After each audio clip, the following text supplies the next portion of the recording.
Hola, ¿qué tal? Bienvenidos a la segunda emisión de su podcast de Crianza Positiva.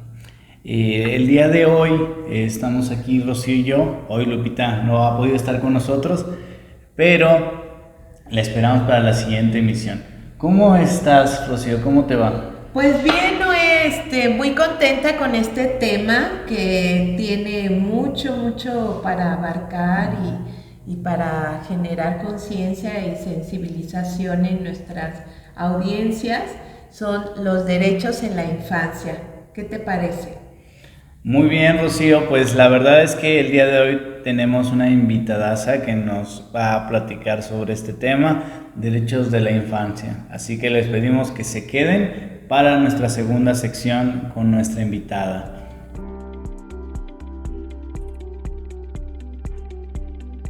Hola, ¿qué tal? Muy buenos días. El día de hoy está con nosotros Noé, que es el coordinador operativo del Club de Peñasco. Y tenemos una invitada muy especial, la doctora Roxana Abigail Montejano Villaseñor. Ella es doctora en Derecho por la Universidad Autónoma de Aguascalientes, es postdoctorante e integrante del núcleo académico básico de la maestría en Derechos Humanos por la Autónoma de San Luis Potosí. Es maestra en Derechos Humanos con mención honorífica por la universidad antes mencionada. También es diplomada con notas sobresalientes en embarazo y maternidad infantil en América Latina y el Caribe por el Comité de América Latina y el Caribe para la Defensa de los Derechos de las Mujeres, órgano consultor de la ONU. Y sus líneas de investigación están en el derecho internacional, la globalización y gobernanza, el derecho internacional de los derechos humanos, la recepción de estándares internacionales en materia de derechos humanos, de niñas y mujeres, perspectiva de género y feminismos. Pues muy buenos días y bienvenida, Roxana, muy amplia tu experiencia en derecho. Buenos días, Rocío, buenos días, Noé. Buenos días. Muchas gracias por la invitación. Pues fíjate que sí, pero no obstante la experiencia, todavía tenemos muchísimo que trabajar, ¿no? Y es algo a lo que me dedico, me gusta hacer, sobre todo la materia de divulgación, porque creo que ahí hay un área de oportunidad grandísima para poder abordar tanto temas de niñas, niños y adolescentes y de las mujeres que al final de cuentas se conjuntan, ¿no? Tienen ahí gran unión. Entonces, pues sí, en lo que trabajo en la materia de investigación, así como en la práctica, postulo muy poco en la materia familiar precisamente, pero sobre todo en el área de investigación, todos mis temas pues están enfocados en la relación con los derechos de estas poblaciones que ya mencioné. No, pues un gusto tenerte en nuestro segundo podcast, porque va a ser muy interesante, ¿no te parece, Noé? Así es, Roxana, pues bienvenida. Me da mucho gusto que te hayas dado el espacio para acompañarnos en la emisión del día de hoy en este podcast. Te platicamos de manera breve de qué trata esta sección. En esta sección lo que hacemos es leer algunas preguntas, algunos casos que nos comparten, nos hacen llegar las familias de niños y niñas que están en el club. En estas preguntas, en estos casos, nos hacen llegar sus inquietudes, sus dudas, sus preguntas en relación a diversos temas. Y pues el tema de hoy, derechos de la infancia, ha dado mucho en qué pensar antes de venirnos para acá, antes de preparar este podcast, y pues esperamos también que dé mucho de qué hablar. Pues muchísimas gracias, Noé. Muy bien, Rocío, ¿qué te parece si nos compartes la primera pregunta del día de hoy? Sí, Roxana, hubo mucho interés por parte de los padres sobre algunos aspectos que nos gustaría que nos ampliaras la información y pues empezamos por el comienzo. ¿Qué tal si nos platicas qué son los derechos humanos? ¿Podrías darnos un breve recorrido por la historia de estos? Siempre es muy pertinente, ¿no? Saber. Fíjate que si acabas de decir algo muy importante, Rocío, conocer el origen de las cosas es sumamente relevante porque a veces por ese desconocimiento es que no se crea esta cultura específicamente en materia de derechos humanos y sobre todo para el caso que nos ocupa de niñas, niños y adolescentes. Mira, los derechos humanos, voy a tratar de puntualizarlo, es muy extensa la historia, pero para poder llegar específicamente a los de esta población. Sí. Los derechos humanos tienen una larga historia, pero son de reciente creación, sobre todo para lo que es el sistema jurídico, ¿no? Que es no es lo que más importa, pero sí creo que las leyes facilitan porque obligan a las autoridades y a las instituciones y a la sociedad en general, con este paradigma que tenemos actualmente, a cumplir precisamente con ellos. Mira, los derechos humanos como tal para las personas en general parten, me pudiera ir hasta el derecho romano, pero me voy a ser más concreta, como a la época de la modernidad con la Revolución Francesa y la Declaración de los Derechos del Hombre y del Ciudadano, ¿no? De 1789. Pero esa declaración hablaba precisamente de esa población, del hombre y del ciudadano, no contemplaba más. Y también habíamos de hacer de ahí la crítica o la observación de que era también un hombre muy particular, ¿no? Desde la teoría crítica del derecho, pues hablamos de un hombre blanqueado, burgués, que tenía acceso al poder adquisitivo. Entonces, solo ellos tenían derecho, en este caso, a la primera generación de los derechos, que los podemos englobar en los derechos civiles y políticos. Como muy limitado, ¿no? Muy limitado. Poder, primero para poder votar, para poder ser votado, para establecer una forma de gobierno, porque ese es parte del origen de la Revolución Francesa, para poder tener acceso a la propiedad, pero pues no correspondían a todas las personas. Olvídate que ahí estuvieran incluidas las mujeres y pues mucho menos las niñas y los niños, ¿no? Es más, estos conceptos de los cuales nosotros hablamos actualmente, niñas, niños y adolescentes, es algo de reciente creación, específicamente de los siglos XX y siglo XXI.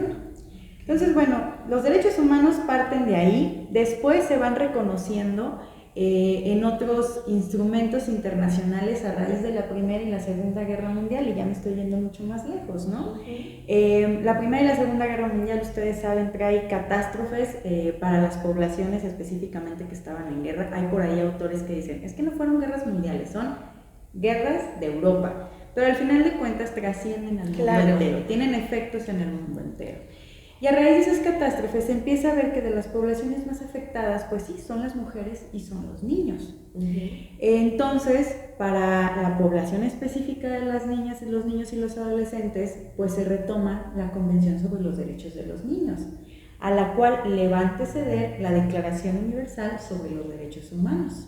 Ahí se contempla toda la población, pero sabemos que precisamente necesitamos una protección distinta o una protección reforzada para poblaciones que históricamente han sido vulneradas, no solo por la guerra, eso porque puede ser lo más visible, pero que en el espacio privado, como es el caso de las niñas y los niños, es donde más se violentan sus derechos. Sí, ¿no? Entonces, pues ahí está esa Convención sobre los Derechos de los Niños, que México ratifica en 1991, y esto marca, al igual que con muchos otros instrumentos en materia internacional, marca una pauta y un nuevo paradigma para poder proteger a las niñas, a los niños y a los adolescentes, ¿no?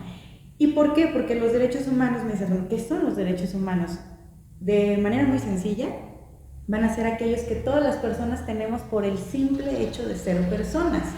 Sin embargo, viene una cuestión que dificulta, dice, ok, todos tenemos derechos humanos, están reconocidos en un plano internacional, pero ¿y cómo los bajamos, no? ¿Cómo hacemos que sean prácticos? ¿Cómo hacemos que las poblaciones los disfruten? Y es ahí donde viene para el Estado mexicano específicamente lo que se conoce como la constitucionalización de esos derechos humanos, ¿no? Que se inserten en este máximo instrumento que protege derechos, como va a ser nuestra Constitución Política de los Estados Unidos Mexicanos.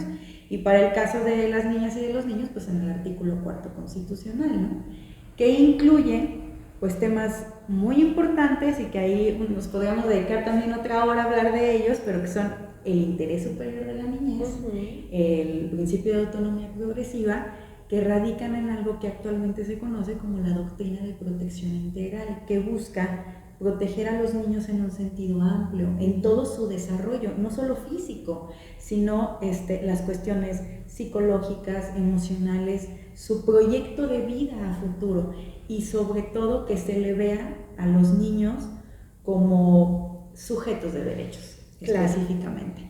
Eso te estoy hablando de una cuestión muy, muy concreta, porque como te decía, podíamos partir desde antes, donde por ejemplo en figuras como Platón y Aristóteles, nada más para tener la idea de desde dónde viene esta negación de los derechos de los niños, se hablaba de que las niñas y los niños eran dominados por el espíritu. Y entonces venían ciertos castigos, como el vendarlos, el tener una crianza sumamente autoritaria, porque se tenía que controlar esa alma y ese espíritu, porque para la sociedad grecorromana pues teníamos que tener un ciudadano ejemplar, y ese ciudadano ejemplar se tenía que formar desde que era pequeño, y no se conceptualizaba, es que niñas y niños tienen necesidades distintas a las de los adultos, son completamente distintos, ¿no? O sea, necesitan el juego, necesitan la recreación, necesitan un ejemplo a través de los padres o quienes sean sus personas cuidadoras. No, es que tenemos que formarlos para la vida futura, pero bajo paradigmas muy rígidos, bajo figuras muy rígidas. Y desde ahí viene esa figura del castigo, esa figura del maltrato infantil, que siguió permeando por años, todavía en la época del cristianismo, también y que aparentemente se justificaba, ¿no? Eso, se justificaba. Ajá. Por ejemplo, ahí está en esa sociedad grecorromana, dices, bueno, es que hay que controlar esa alma y ese espíritu, controlar esos berrinches, ese llanto, porque si no, no vamos a lograr a ese ciudadano virtuoso. Y ya en la época del cristianismo, pues cambia un poquito la cosa, pero muy poquito, porque luego se cree que las niñas y los niños son producto del mal por la relación carnal entre los padres, ¿no? Entonces traen ese mal adentro y también hay que controlarlos, hay que castigarlos, hay que buscar formas a través de la religión, y en este caso de la religión cristiana, la religión católica, porque surge, por ejemplo, los colegios católicos y cristianos, donde pues, se les va formando bajo esta visión de un Dios que castiga, sobre todo en la religión católica, y es, tú niña, niño, te portas mal, Dios te va a castigar. Como ¿no? Lo mismo, ¿no? Como sí, seguir la misma línea. Exactamente, entonces otra vez esa figura autoritarista, esta figura donde los niños merecen pues prácticamente ser castigados por todo. Claro. Igual que te puedo decir, la alta y la baja edad media es la misma concepción, hasta que precisamente pues en el siglo XX con esas dos guerras mundiales y la unión de muchas ciencias, porque yo me fui a la parte del derecho por esta convención sobre los derechos de los niños, pero no, la verdad es que la pedagogía, la psicología, son áreas, son ciencias que van a contribuir muchísimo para que se reconozca a los niños como personas diferentes a los adultos, con necesidades distintas, con el castigo corporal, sobre todo, la violencia psicológica no son correctas, ¿no? La crianza debe ser de otra forma, porque esto va a inferir precisamente en ese proyecto de vida, en esa autoestima que tienen los niños, y algo que a mí se me hace sumamente importante, en la confianza que vamos a tener hacia nuestros padres, nuestras madres, nuestros cuidadores o las personas que estén a cargo de nosotros, o en este caso de los niños y de las niñas.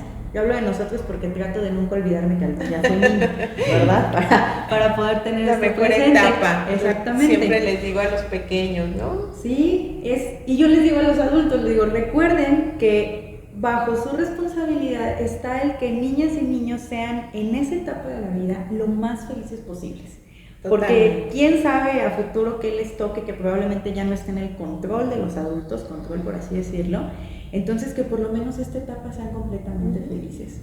Entonces estas ciencias vienen a revolucionar al mundo del derecho, inclusive al derecho le cuesta mucho, que comentaba con hoy, los abogados somos a veces cuadrados, y yo le digo, pero es que necesitamos de otras ciencias, nosotros no lo podemos hacer todo. El derecho es un reflejo nada más de una parte de la sociedad que obliga a autoridades, eso es muy importante, pero necesitamos de la psicología, necesitamos de la pedagogía, necesitamos de todas esas ciencias para poder tener una visión interdisciplinaria, multidisciplinaria de qué necesitan los niños. Integral. Exactamente, una visión holística, integral, ¿no?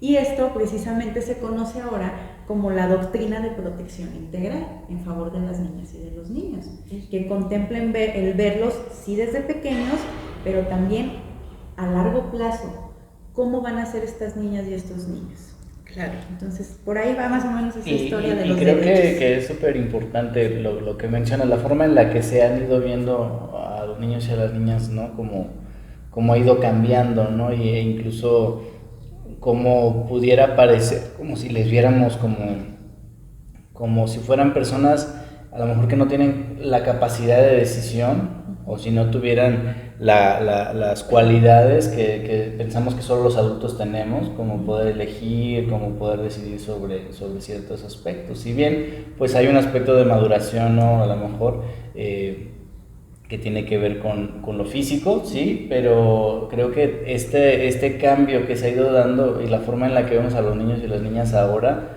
aunque nos parezca como ya muy normal quizá quienes trabajamos con niños y niñas, pues es sorprendente ver que apenas hace poquito, ¿no? Hace poquito tiempo pues no se les veía así, ¿no? E incluso la forma en la que se les veía era completamente distinta, ¿no? A veces hasta nos da un poco de miedo, ¿no? Y me lleva esto mucho a la siguiente pregunta que nos pusieron aquí, es ¿qué es adultocentrismo? Está sumamente relacionado con lo que mencionas, Noé, claro, y lo que yo venía relatando.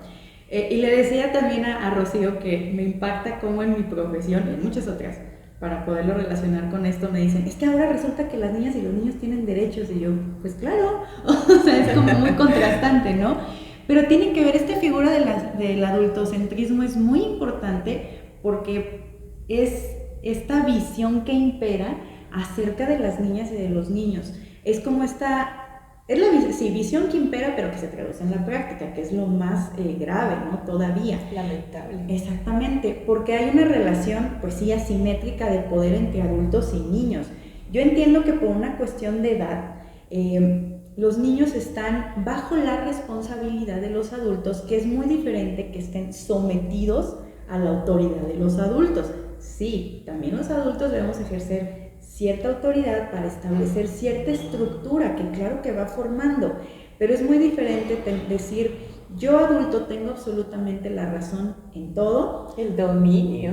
Aquí mando yo, ¿no? Porque, por ejemplo, cuando preguntan los niños, es que ¿por qué? Ah, pues porque yo lo digo, ¿no? En lugar de decirle, bueno, a ver, te voy a explicar que hay situaciones en las cuales yo decido por ti, por tus intereses, y aquí entra otro tema, la educación en materia de derechos humanos de las niñas y de los niños. Yo decido por tus intereses porque considero que esto es bueno para ti, pero es muy diferente explicar que imponer. Claro. Y siempre considerar las necesidades precisamente de los niños, las inquietudes. Es muy diferente decir, vamos a sentarnos, vamos a platicar, a solamente el no porque yo lo digo, el no porque yo lo mando, y el no porque tú no sabes, tú no conoces, tú no tienes la edad que yo tengo. Y esa es la cuestión del adultocentrismo, el infravalorizar a la figura de las niñas y de los niños. Como bien decía Noé, hay un punto muy importante que también dentro de esa doctrina de protección integral que yo comentaba, toma gran relevancia, y es la autonomía progresiva. Las niñas y los niños pueden ir tomando decisiones paulatinamente, ¿de acuerdo con qué? Con su desarrollo biológico, físico, con su desarrollo cognitivo, y también tenemos que tomar muy en cuenta el contexto en el cual ellos viven. Por ejemplo, voy a decir algo muy burdo. Yo tengo un hijo y me dice, es que yo me quiero tatuar. Y sí, claro que me causó así como, no, a ver, espérate. Oye, ¿cuántos años tiene? Pues ahorita ya tiene 18. Pero en esos ayeres tenía 16. Entonces, para mí fue así como de... Y lo primero, sí, voy a reconocer, porque pues yo estoy atravesada por ese mismo adultocentrismo, ¿no? Y yo así dije, no, estás bajo mi techo, yo mando, yo así, no te dije, a ver, no te voy a decir eso, ¿verdad? O sea, dije, no, yo lo pienso, pero no es así, no funciona de esta manera, tengo que irme yo, dicen por ahí, deconstruyendo y quitar esas cosas, ¿no? Le dije, a ver, no estoy en desacuerdo que te tatúes, tampoco estoy de acuerdo completamente, le dije, pero creo que a esta edad no alcanzas a ver todo lo que probablemente eso pueda traer. La implicación, ¿no? Dije, no por mí, dije, porque vivimos en una sociedad que a veces discrimina incluso todavía este tipo de detalles. Que yo no estoy diciendo que esté mal, no. A veces la sociedad juzga, como bien lo estamos diciendo aquí. Le dije, ¿por qué no te esperas, no? Le dije, espérate, le dije, a que ya tengas una conciencia más grande de todo lo que se va a traducir eso. Y eso, estamos hablando de algo muy básico como puede ser un tatuaje, ¿no? Pudiéramos hablar de temas mucho más importantes como es las niñas, los niños, los adolescentes, incluso que deciden casarse, que es otro tema, ¿no? O irse a vivir en unión libre. Entonces, vaya, siempre creo que hay que darle la magnitud a lo que lo necesita, pero implica mucho trabajo interno. El adultocentrismo implica muchísimo trabajo interno, por eso siempre digo, reconócete como la niña o el niño que alguna vez fuiste. Trata de identificar esas conductas que tenían tus mayores que no te agradaban del todo, y también identifica aquellas, porque no todo es malo, porque claro, hay que recordar que nadie nos enseña a ser mamá, a ser papá, ¿no? Que estamos siempre, sobre todo estas nuevas generaciones, adquiriendo nuevas herramientas. Digo, bueno, también trata de reconocer aquello que no te hizo mala persona, claro, que no te hizo peor persona, ¿no? Para no satanizar aquello, para que también, por esto ya como es un proceso psicológico, tú sabrás más, ¿no? O sea, para que puedas también perdonar aquello que los adultos no supieron cómo hacer, a lo mejor eran sus formas, no estoy diciendo que correctas, pero yo he tratado de verlo de esta manera, porque pues sí, mi crianza fue un poco autoritaria, la que tuvieron hacia conmigo, pero lo digo, bueno, no me hizo peor persona, no era la forma, pero no me hizo peor persona, ¿no? Y esto más en un proceso de yo reconocerme como esa niña, tratar de identificar esas cosas que no me gustaban tanto y no aplicarlas con mis hijos, ¿no? Claro. O con otras niñas y con otros niños, y ver siempre que las niñas y los niños pueden decidir conforme a su desarrollo, no infravalorarlos, que en eso se traduce ese adultocentrismo, el yo lo sé todo, yo lo puedo todo como adulto y tú mejor te calles porque no sabes. Sí, y yo creo que el poder tomarles opinión y que se sientan partícipes, eso es muy importante porque establece un lazo de confianza. Ser empáticos, Roxana, ¿verdad? Porque los niños justamente buscan eso, querer comprender las decisiones de los adultos. Entonces, si tú de manera democrática explicas cuál es el fondo por el que tú decides en función de su propio bienestar, las cosas van cambiando, ¿no, Noé? Claro, y no solamente eso, sino que lo que tú estás haciendo es un modelaje, o sea, le estás modelando para cómo interactuar con las demás personas. O sea, si tú interactúas con un niño desde el principio de una forma autoritaria, pues cuando él o ella sean adultos, pues lo que va a pasar es que van a entender que así es la forma de relacionarse, ¿no? A lo mejor con los niños, a lo mejor con otras personas, ¿no? O sea, como sí, lo pueden a través de la imposición. Justo pensaba también ahorita en este tema del autocentrismo, y es que hay veces que se nos escapa completamente o nos pareciera como bien raro, yo creo que ni lo hacemos, es tomar en cuenta la percepción de los niños respecto a los temas sociales o desde la ciudad, ¿no? O sea, ¿cuántas veces vemos peleando ahí a los vecinos, ¿no? Que no hagan esta obra, y al gobierno impulsando una obra, ¿no? Es un ejemplo, pero ahí están los adultos, ¿no? O sea, y pues nunca se les pregunta a los niños, ¿no? Digamos, ¿ustedes qué harían? Hace tiempo hice un ejercicio con un grupo, y la idea era que dibujaran la ciudad, ¿no? Entonces, comparando el dibujo que hicieron estos niños y niñas y los adultos, pues es diferente, ¿no? Los adultos ponen cosas totalmente distintas, ¿no? O sea, los niños ponen en muchas ocasiones más color, ¿no? Sí. Más color, juegos. Pusieron más árboles también, es curioso. ¿Cómo ven ellos la vida, no? Ajá, sí. Pusieron más árboles, en el caso de los adultos pusieron más puentes, como más cosas para moverse. Sí, entonces es muy distinta, y yo creo que justo si hablamos de ser una sociedad democrática y incluye la opinión de los niños, es tomar en cuenta que ellos también pueden influir sobre aspectos como puede ser la ciudad o como pueden ser las cosas que nos competen a todos. Fíjate, Noé, que ese tema es muy, muy importante porque el derecho a la ciudad, la accesibilidad, el movimiento. Yo leía hace unos unos años ya, porque alguna compañera en la maestría realizaba un trabajo de derecho a la ciudad, y decía, sí, pero las ciudades están hechas para los adultos, espacios para los niños son pocos. Y cómo se reflejan en estos dibujos que tú dices. Ellos ven todo con color, la naturaleza, lo que para ellos recobra gran importancia, y valioso. Para nosotros los adultos es como, ya se me olvidó, ¿no? Que al final del día forma parte de nuestro entorno y debería de seguirnos siendo importante, pero desde ahí podemos ver un claro ejemplo de para lo que ellos tiene valor. A ellos les interesan cosas muchísimo más sencillas que para nosotros en nuestra vida tan compleja de adultos, ¿no?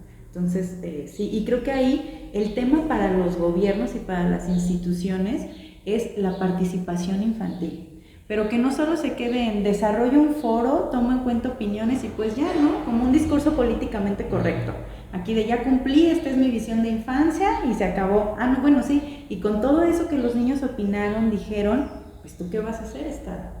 ¿Cómo lo vas a tomar en cuenta para que muchos o varios derechos puedan ser accesibles para ellos? Por ejemplo, ahí en esta cuestión del tema de la ciudad, pues el derecho a un medio ambiente sano, la recreación, el juego, que se convierten en puntos importantes o categorías importantes para que puedan tener un desarrollo integral, como lo veníamos hablando, ¿no? Claro, y que pueden caer también como en, digamos, como en esta misma forma de verse a ellos mismos. O sea, no sé si me explico. Lo que quiero decir es que cuando los niños y las niñas están siempre tratados como con autoritarismo, con haz esto, haz lo otro, el pensamiento crítico pareciera que es una de las cosas que se apaga, ¿no? Y entonces tú les preguntas cosas como ¿y tú qué piensas? ¿Y tú qué propones? ¿Qué se te ocurre? Y no se les ocurre una respuesta.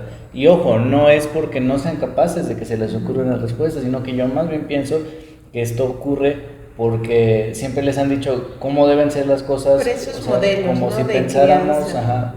pensar por ellos, decirles que siempre hay que hacer y todo. Entonces, cuando tienes como esa independencia, esa posibilidad de usar tu pensamiento crítico de forma así como muy individual, se apaga, ¿no? Entonces yo creo que podemos hacer tanto bien como lo contrario, ¿no? Omitiendo esta participación. Es que fíjate cómo es una paradoja, ¿no? Desde esa visión adultocéntrica. Por un lado, dice, yo quiero que mi hijo o que los niños sean creativos, tengan opinión y todo, abiertos. pero pues aguas cuando ya son creativos, cuando ya opinan, porque pues como que ya no me agrada tanto, ¿no? Porque lo que tú dices, y en las escuelas, por ejemplo, y bajo este modelo también que menciona el artículo 3 constitucional, dice, bueno, una cultura en materia de derechos humanos, una educación basada en derechos humanos, con un juicio crítico. ¿Y cómo los niños van a desarrollar un juicio crítico si tú mismo les vas cerrando todas esas áreas? Porque tienen que pensar como tú dices, bajo ese modelo autoritarista, ¿no?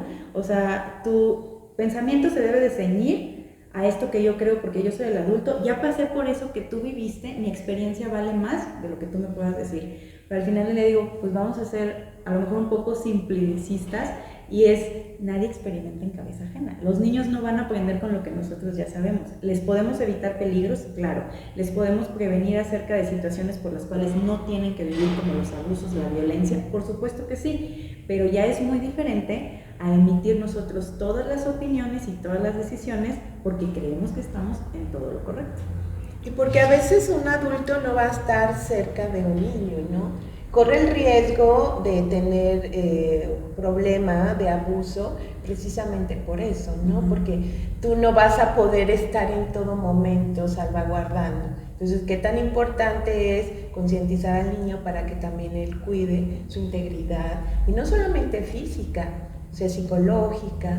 Y yo creo que en este contexto, Roxana, nos pudieras hablar un poco más acerca de la nalgada a tiempo y que les causa a los papás mucha controversia, ¿no? Unos están a favor, otros no. Es eso, ¿cómo se define el maltrato, los derechos de la infancia? ¿Cómo la definen? ¿Cuáles son los límites? ¿Qué conductas están normalizadas, pero podrían ser un delito? Claro. Mira, eso de la nalgada a tiempo a mí me genera mucho contraste. Claro, yo siempre con mis hijos, que son 3, en mi vida les he pegado, ¿no? Y me ha costado, lo voy a reconocer. ¿Por qué? Porque yo vengo de ese modelo de crianza de ni siquiera la nalga, el cinturonazo, ¿no? Sí, mamá, si lo ves, pues lo siento. La changa. Así es. No te enojes conmigo, pero así es, ¿no?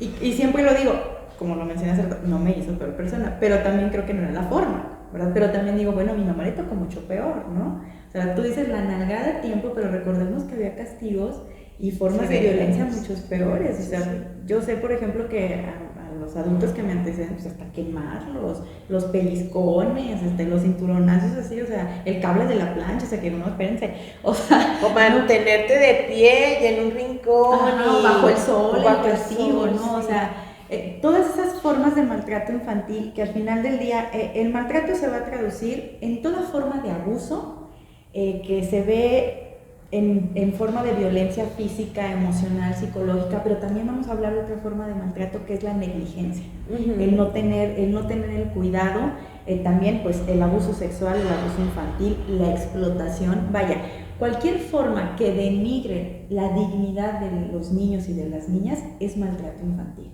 ¿no? Pero esta cuestión de la llamada nalgada a tiempo, por englobarlo ahí, yo no lo veo positivo.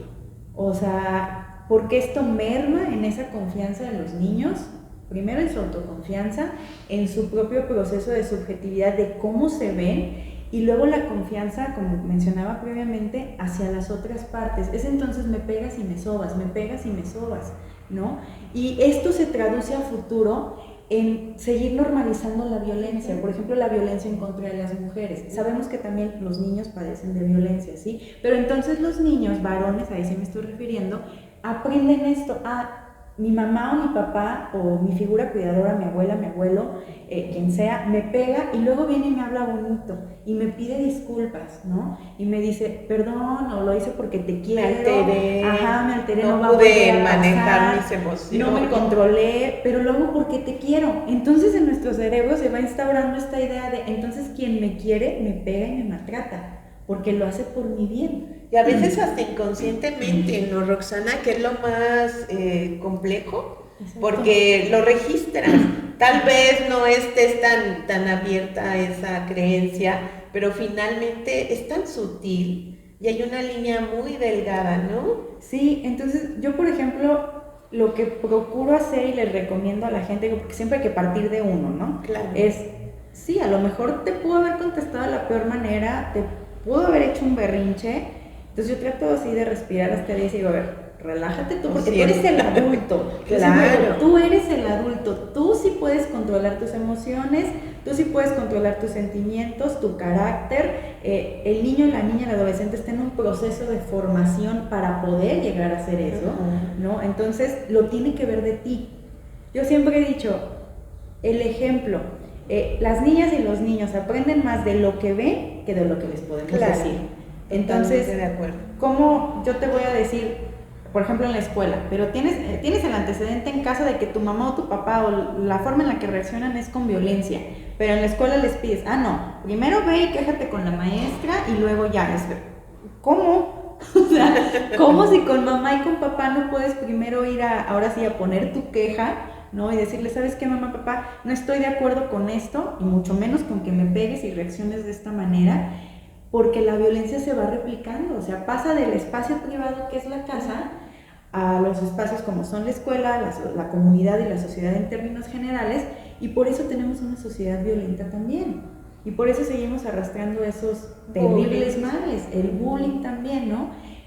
A mí a veces mis hijos llegan y me cuentan, y yo lo que hago, o sea, no de ellos, pero de otros compañeritos, digo, bueno, pues ¿sabes qué? Voy a procurar ir con tu maestra, si ya lo solucionaron, bueno, ya no me meto, porque a veces son problemas de otros niños que ellos nada más vienen y me cuentan. Pero eso también habla de este vínculo de confianza que desarrollas con tus hijos y con los demás niños. Yo también, voy a ser muy honesta, alguna vez he dicho, bueno, si no tienes opción, si de verdad tu maestra no te hizo caso, tu director no te hizo caso y alguien te está agrediendo y de verdad ya es como lo último, bueno, tienes que defenderte.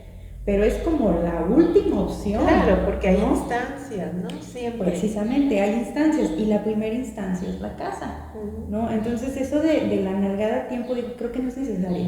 Es tu adulto, trata de relajarte, de tranquilizarte, aunque te cueste, ve a terapia si lo necesitas, a veces pues así debe de ser. Claro. A veces eso de la terapia está como muy demonizada, tú lo debes de saber, ¿no? Pero digo, bueno, si traemos cosas arrastrando, para poder educar mejor a nuestros hijos, a veces hay que nosotros hacernos un análisis, porque solo así le puedes dar herramientas e instaurar herramientas positivas a tus hijos. Claro. Entonces, digo, no, la nalgada creo que no es necesaria, ¿no? Claro, y creo que algo importante que dices es como, ¿cuál es la ruta que debes seguir, no? O sea, pues habla con tus maestros, o en primera instancia en casa, ¿no?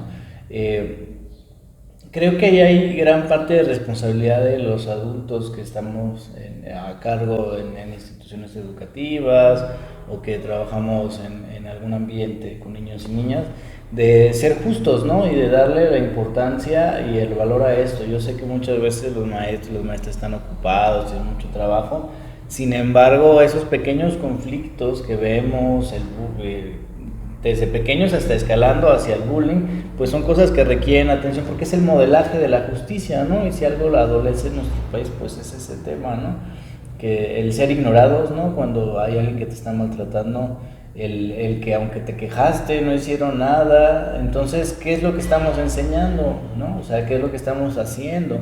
Yo creo que ahí es una gran responsabilidad de nosotros de dedicar el tiempo a resolver el conflicto y yo la verdad es que pienso que conflictos tan pequeños como tomó mi juguete y yo lo quería, pues merecen la atención y merecen el tiempo, porque es entonces el mensaje es ese, tus conflictos necesitan tiempo para resolverse, necesitan diálogo y necesitan un espacio. Entonces yo creo que es muy relevante, muchas veces en las escuelas es como, sí, no, ya no le hagas esto, ¿no? Como si eso resolviera el problema, y pues no es así, ¿no? Entonces creo que en gran medida eso puede ayudar, ¿no? Puede ayudar y creo que es algo que nos toca.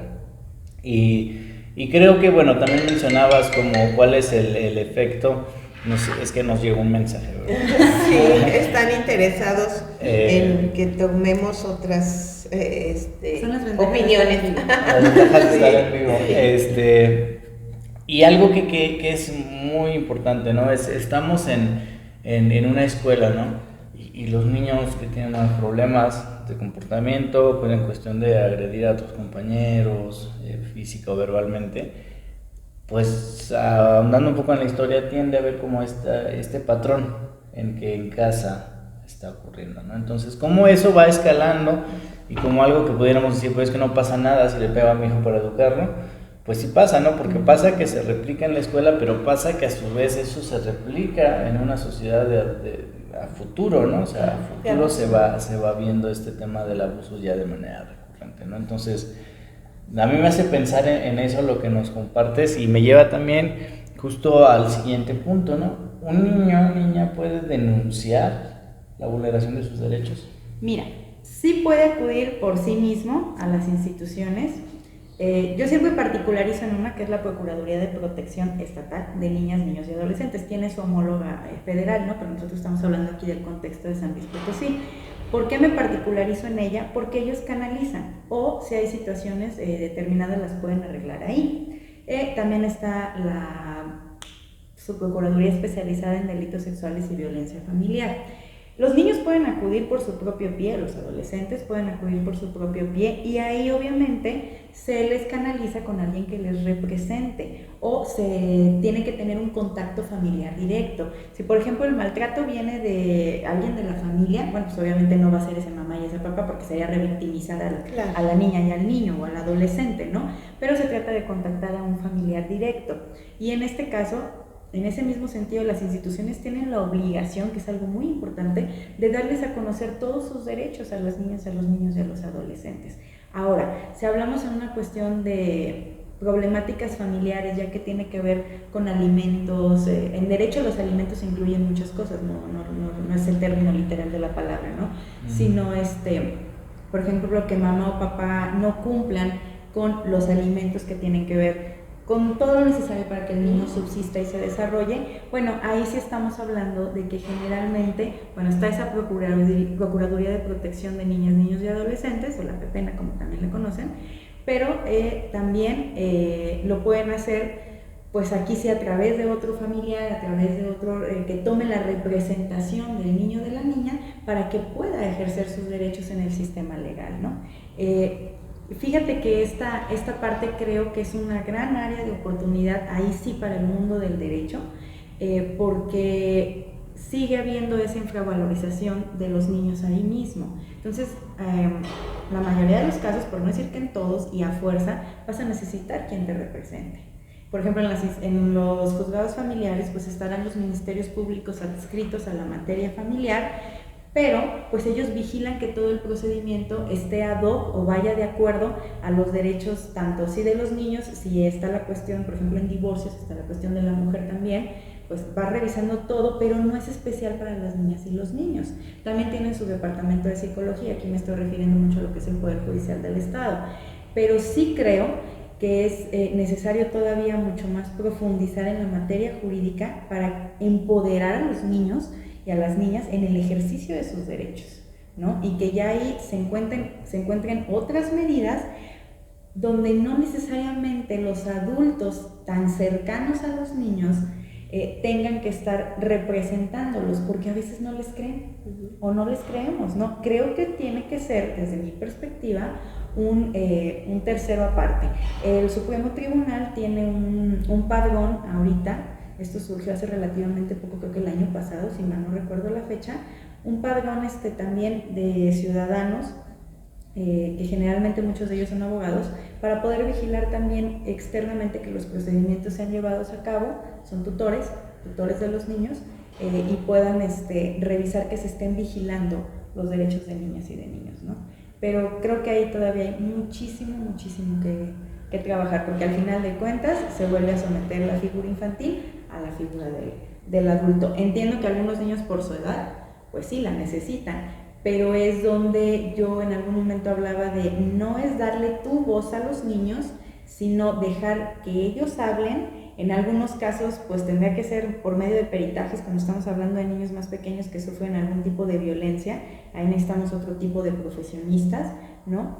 Pero no es darles voz, a mí eso se me hace a veces bien atrevido, es que yo le voy a dar voz a los niños o a las mujeres, digo, no, es tú tratar de retomar ciertas cosas, pero que la voz siempre salga de ellos, ¿no? Que cómo viven las cosas sea de ellos, porque yo solamente me puedo aproximar, nosotros nos podemos aproximar, pero lo que ellos viven y cómo lo viven, cómo lo sienten, solo puede partir desde su propia voz.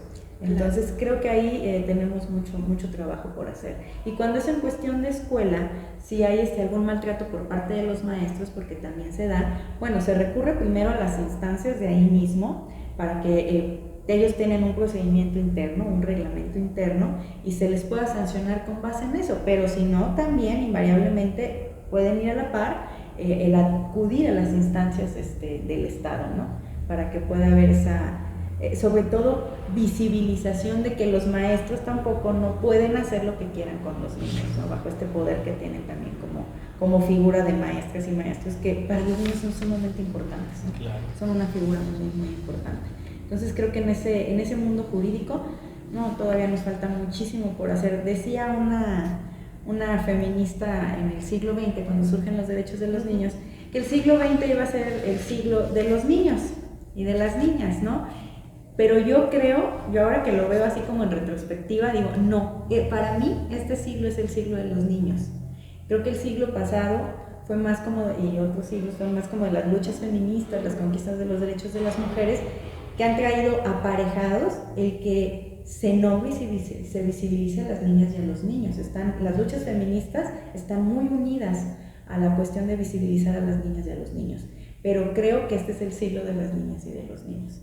¿Por qué? Porque ya estamos hablando de que tienen derechos como tal, de que los pueden ejercer por sí mismos, de hacer a un lado la figura del adulto, pero eso representa un reto, sí en lo jurídico, pero sobre todo social, ¿no? El poder desprendernos un poquito de lo sabemos todo y lo podemos todo como adultos. Claro. Y con esta experiencia que tienes en tus líneas de investigación, ¿tienes datos o hay información acerca de los matrimonios infantiles en nuestro estado?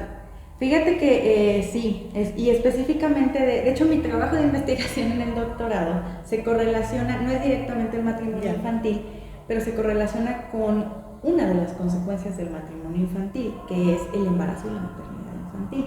Entonces eso te coloca en un plano donde tienes que buscar todas esas causas, ¿no? Lo que da origen a esta problemática. Mira, a partir del 2014 empieza por ese proceso que les decía, donde se internacionaliza, se constitucionaliza el derecho internacional.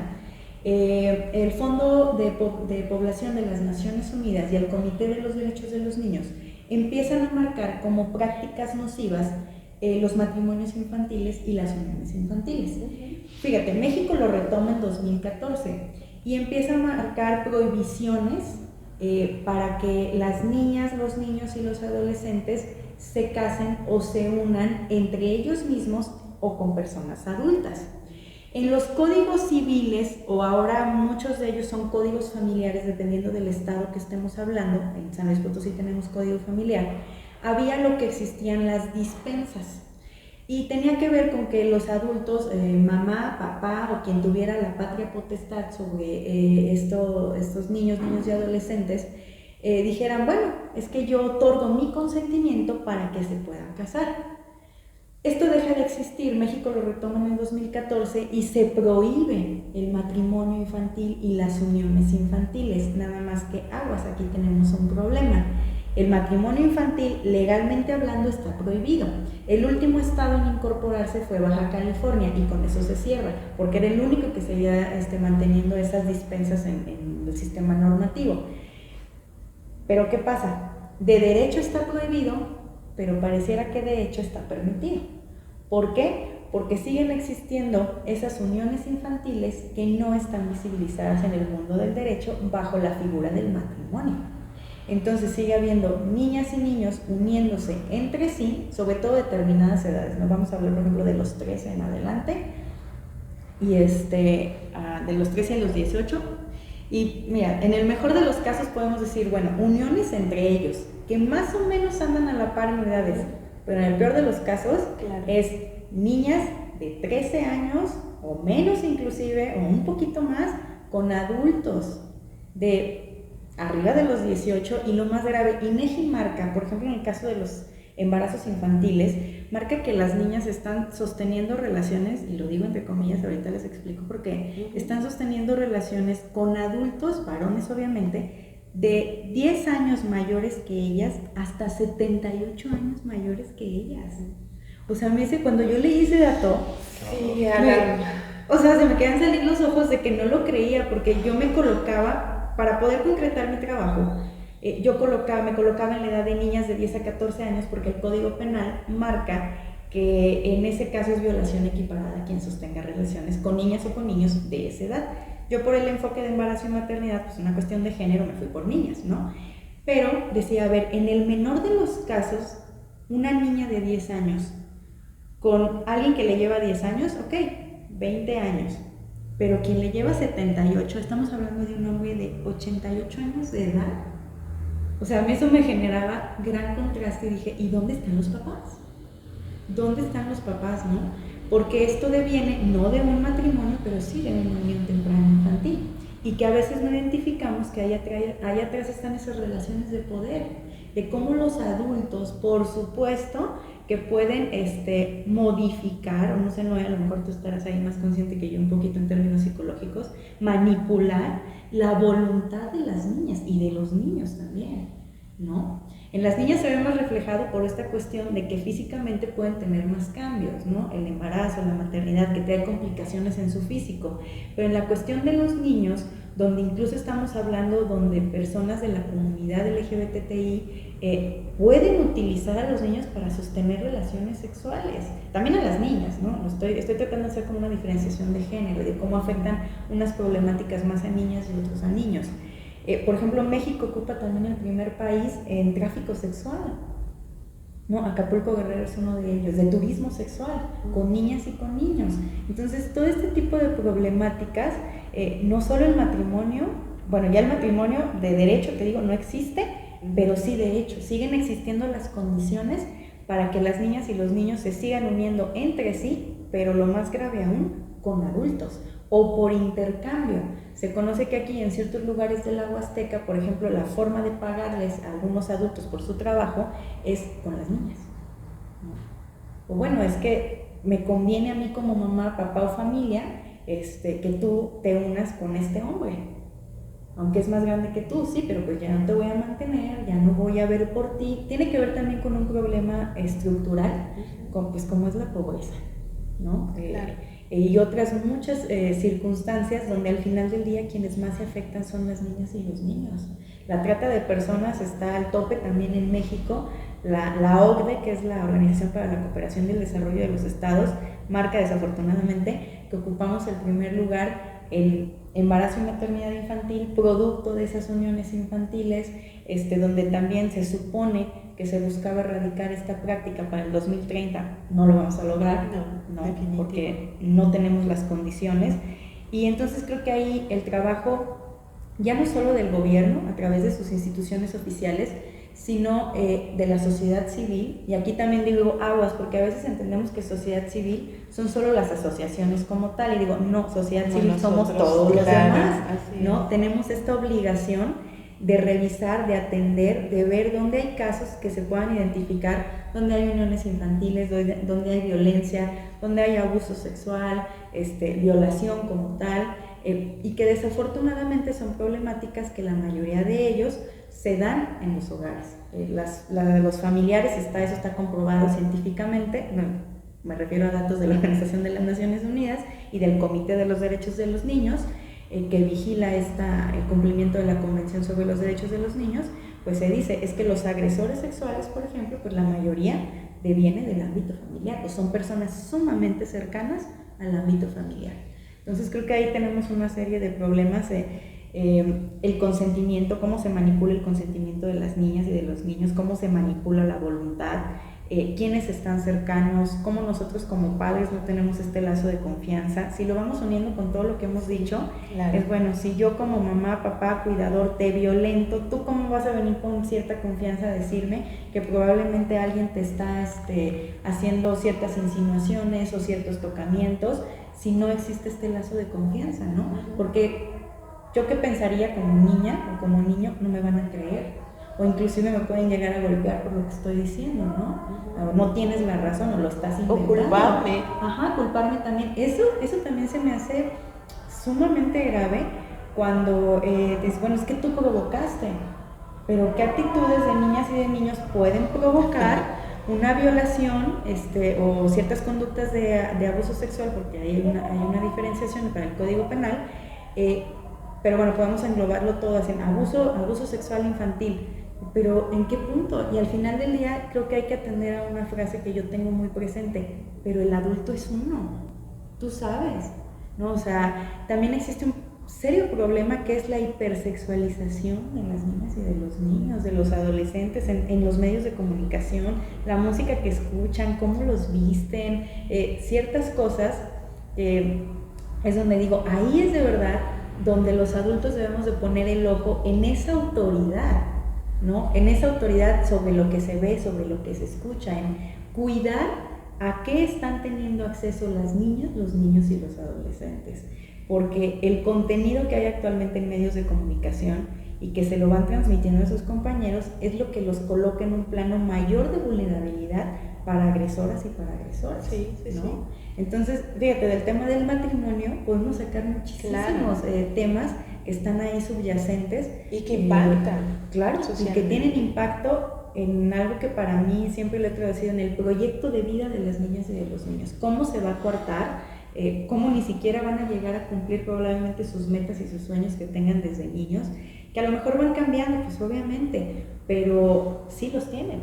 Por supuesto que tienen ese proyecto de vida. Y por situaciones como estas que hemos ido mencionando se ve coartado, y hasta dónde ahí sí es nuestra responsabilidad como adultos el estar vigilando. Yo, por ejemplo, todavía no llegamos a eso de las herramientas, pero en mi caso, mis hijas, mi hijo sí ya por su edad, él ya usa celular, y aún así a veces soy de así, a ver, vamos a ver como que qué tiene, ¿no? ¿Qué estás hablando? ¿Con quién estás hablando? Pero mis hijas no tienen celular. Y si que sea un trabajo en equipo, esto y el otro, pues aquí está el mío, ¿no? Aquí está el mío y pónganme a mí en sus grupos y todo. Y a lo mejor mis hijas, claro que se quedan así, ay mamá, es que somos las únicas, ¿no? Bueno, pues ni modo, no te lo estoy prohibiendo, no llevo ese plano del autoritarismo de no porque yo lo digo, pero soy consciente de los peligros a los que están expuestas, entonces digo, no, yo te los facilito. Ajá, exacto, prevenir. Y ese es un punto muy importante en educación como adultos.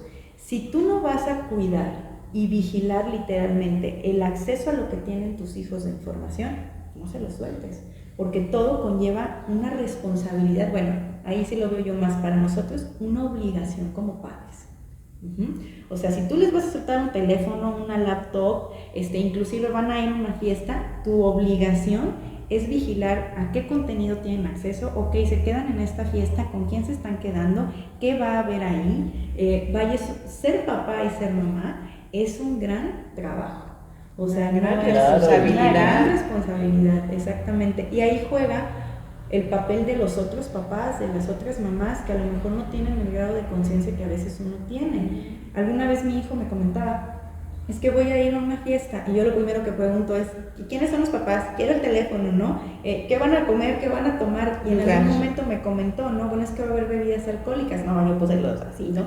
O sea, le dije, ¿cómo? Porque ya en ese entonces tenía así como 15, 14 años mi hijo. Le dije, no, ni de chiste. Pero me quedé pensando en los papás. Dije, ellos no saben que ellos tienen una responsabilidad por sobre los niños que vayan a esa fiesta, y que en algún momento pueden caer en una responsabilidad penal, como es la corrupción de menores.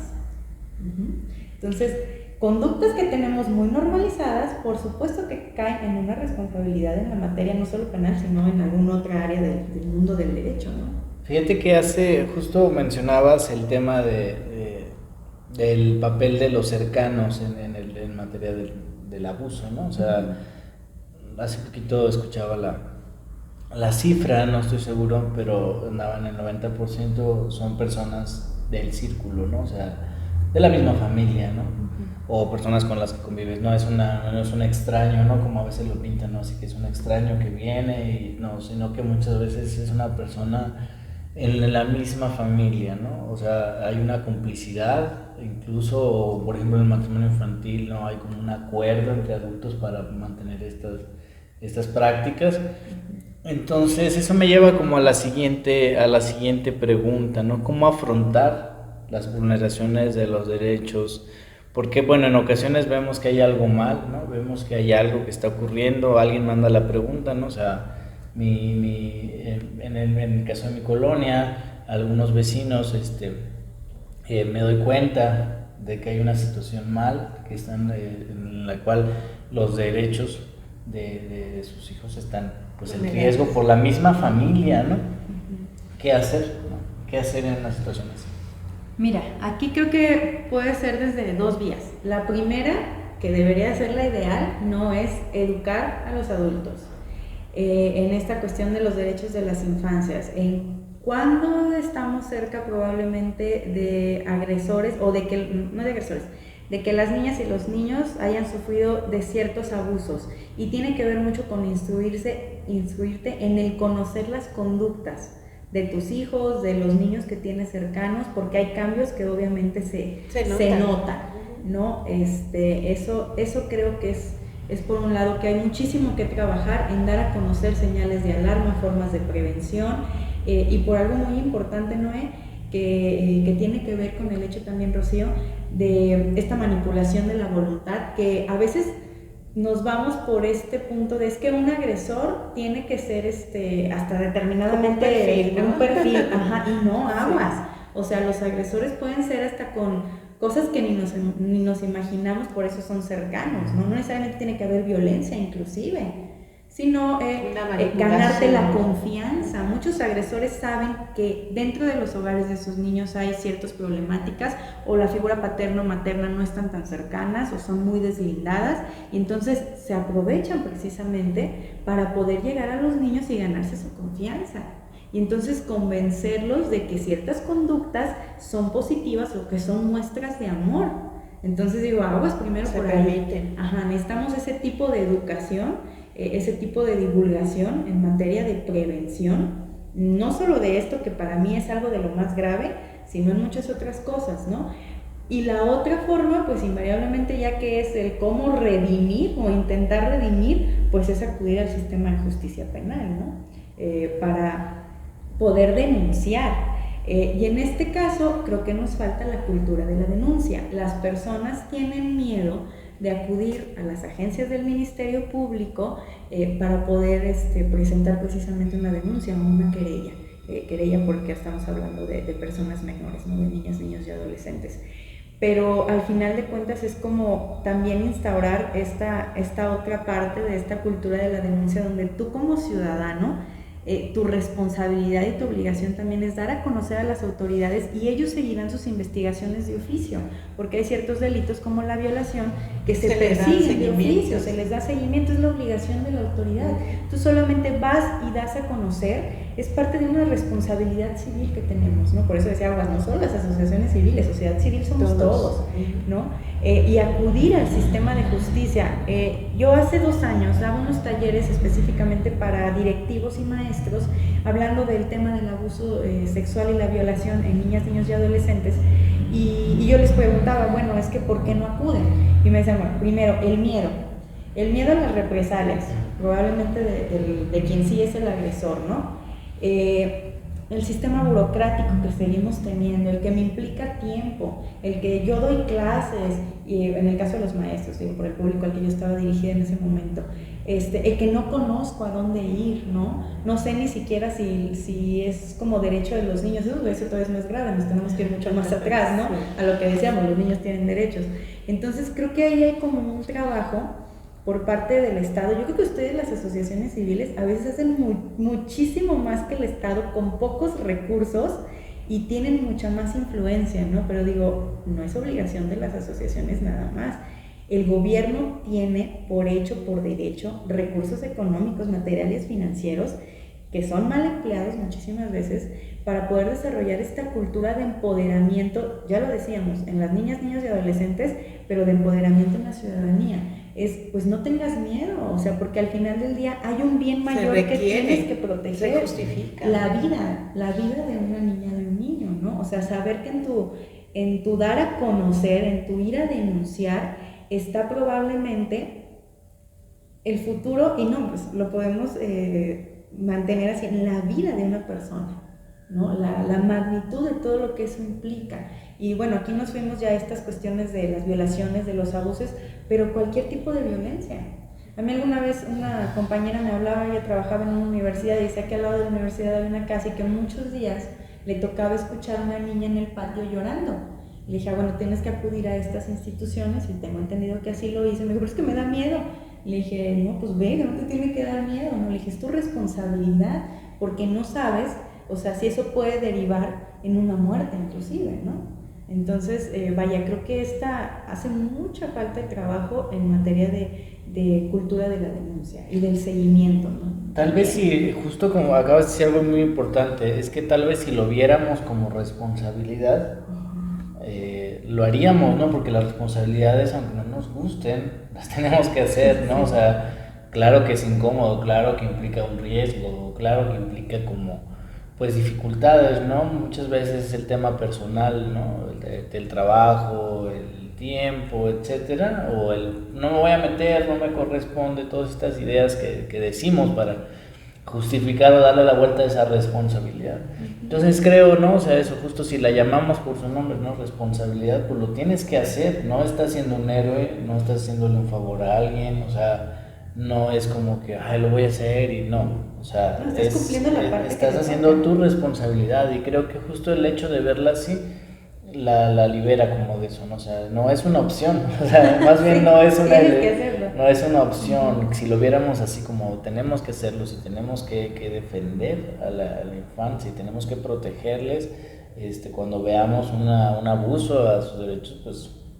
Y fíjate, no hay algo que es muy importante antes de que se me olvide mencionarlo, pues también las instituciones ya ahora a raíz de la pandemia, algunas previas, ¿no? Pero la gran mayoría a raíz de la pandemia pues han desarrollado formas, por ejemplo, de que sea en línea, que presentes tu denuncia en línea, algunas son anónimas o por teléfono. Entonces vaya, pues si tienes miedo o si a veces estas cuestiones de trabajo no te lo permiten, pues hay formas de hacerlo también, ¿no? El chiste o el caso es perder ese miedo, tomar esa responsabilidad y saber que al final del día pues la autoridad tendrá que darle seguimiento. Tu responsabilidad es denunciar, tu responsabilidad es hacer saber, y claro, si eres una persona muy comprometida, porque también las hay, pues darle seguimiento, ¿no? Pero ya también las instituciones, así como decimos lo malo, ¿no? Que tienen esta burocracia, que hay muchas cuestiones de corrupción, etcétera, tienen este otro punto que han tratado de facilitar el acceso para que las personas pues vayan rompiendo con esto de pretextos para no poder denunciar, ¿no? Y que se facilite, ¿no? Exactamente, facilitar. Entonces, Roxana, pues ya también está eso. pues muchas gracias, No, muchas gracias por ayudarnos a responder estas preguntas, a tener esta conversación pues con nuestra audiencia. Esperemos que estas respuestas, esta conversación que están ustedes escuchando, que están viendo, pues sirva de algo, y sobre todo que nuestra intención, además de informar, es pues sensibilizar, ¿no? y promover la reflexión en casa, y preguntarnos, ¿no? ¿Qué podemos hacer? ¿Qué estamos haciendo ya? ¿Y qué no estamos haciendo? ¿No? ¿Qué podríamos hacer para seguir como construyendo una mejor sociedad, pues para sus hijos y sus hijas? Muchas gracias, Roxana. Muchas gracias, Noé. Muchas gracias, Rocío. Gracias. Un gusto estar con ustedes. Gracias.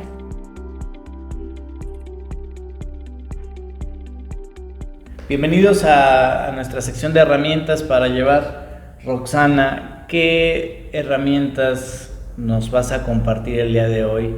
¿Qué se puede llevar la audiencia? ¿Qué puede hacer?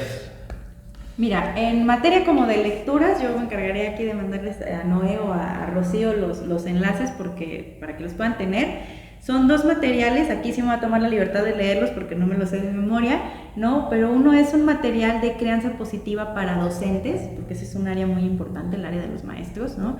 Y el otro es materiales de crianza positiva para madres, padres y cuidadores. Estos 2 materiales vienen de la UNICEF, del Fondo de las Naciones Unidas para los Derechos de los Niños. Entonces hay varias pautas de actuación de cómo procurar esa crianza positiva, desarrollar este diálogo de confianza, una parte de la población de adolescentes, otra de padres, madres y cuidadores, y tratar de conjuntar a estas 2 figuras que creo que son de las 2 más importantes en modelos de crianza. Ahora bien, en la cuestión ya esto muy, muy personal, yo siempre les digo, procuren recordar, aunque sea complejo y aunque sea un tanto difícil, recordar cuando tú fuiste niño. Para mí eso es algo que me ha servido muchísimo. Recordar a qué peligros estabas expuesto ya con la conciencia de adulto que tienes ahora, recordar qué era eso que no te gustaba, cómo te trataban o cómo se dirigían a ti. Creo que eso sirve mucho porque te lleva precisamente a sensibilizarte, ¿no? Entonces, esas herramientas principales, y sobre todo establecer siempre el diálogo con los hijos, que no te quedes en la pregunta de, ay, ¿cómo te fue en la escuela? Y hasta ahí llegó todo, ¿no? Oye, ¿cómo te fue en la escuela? ¿Te sientes bien? ¿Cómo amaneciste hoy? ¿Necesitas algo? ¿En qué te puedo ayudar? ¿Qué te puedo proporcionar yo que estoy a tu cargo para que tú te sientas mejor el día de hoy? ¿Te sientes un poco triste? ¿Cómo es tu estado de ánimo? Siempre creo que el diálogo va a establecer un gran cambio entre los adultos y las niñas y los niños. Y cuando no son tus hijos, cuando no son tan cercanos, incluso si llegas a ver niños en la calle, que a mí me ha tocado, pues trata de dirigirte a las autoridades. Es más, si puedes guardar por ahí el teléfono en tu número de tu celular, perdón, también, ¿no? Créeme que son pequeños detalles. Alguien me decía, sí, son pequeños detalles, pero el mundo no va a cambiar. Y dije, pues probablemente no vamos a cambiar el mundo, pero vamos a cambiar la vida de una persona. Claro. ¿No? Y eso sí es muy importante. Entonces yo atiendo mucho a ese tipo de herramientas, hacer un análisis primero de uno para poder entender a esos niños que tienes ahora enfrente, ¿no? Y sabes que, Rox, que a veces los papás se quejan mucho de que los hijos ya no se comunican o que ya no les dicen, pero siempre les sugiero ser creativos en la manera de preguntar. O sea, tenemos como muy esquematizado ese diálogo y nos quedamos ya con la respuesta bien y se acabó la conversación. Entonces nosotros como padres tenemos que ser muy hábiles, como encargados de estar atentos a todo su desarrollo integral, pues cercanos, ¿no? Con ese acompañamiento, con ese no estás solo. Puede ser que en ese momentito la respuesta no fue abierta o satisfactoria, pues no te quedes con eso, ¿no? Y sabes que siempre busca un momento, porque generalmente van saliendo de la escuela, ¿cómo te fue en la escuela? Bien, y vienen todos cansados, pues obviamente no van a querer platicar de eso, ¿no? Para mí, yo tengo una regla establecida en casa. Y creo que siempre me ha funcionado. Y no seas, por lo menos, a lo mejor ahí sí voy a sonar un tanto autoritaria, pero creo que es autoridad positiva, ¿no? Les digo, aquí todos comemos a la misma hora, y a la hora en que comemos es cuando desarrollamos este diálogo, ¿no? De, oye, ¿cómo te va? Y a veces ni siquiera es preguntarlo, como tú bien dices, Rocío, se va dando el diálogo, porque empieza a lo mejor mi hijo a decir que en el trabajo así y asado, o la otra que en la escuela así y asado, y se va dando solo. Entonces, yo lo dije en la comida, ¿no? A lo mejor porque a mí se me facilita en ese momento, pero establezcan un momento para estar cercanos a sus hijos y poder conocer de sus necesidades y todo eso, que para ellos, este es un punto muy importante, para ellos es muy importante esto que vienen y nos cuentan. A lo mejor para nosotros no significa ya nada, porque ya lo vivimos, ¿no? Pero para ellos es muy importante el tener esta confianza. Y también si puedes establecer hasta un lugar de confianza, eso también es muy importante, ¿no? El decir, sabes que este es mi momento contigo, invítalos a cenar un día, no sé, una comida, ¿no? A tus hijos, a veces somos, ay, va, la pareja sí le invito, ¿no? A tus hijos también, ¿no? Llévate a tu hijo una cena, un desayuno.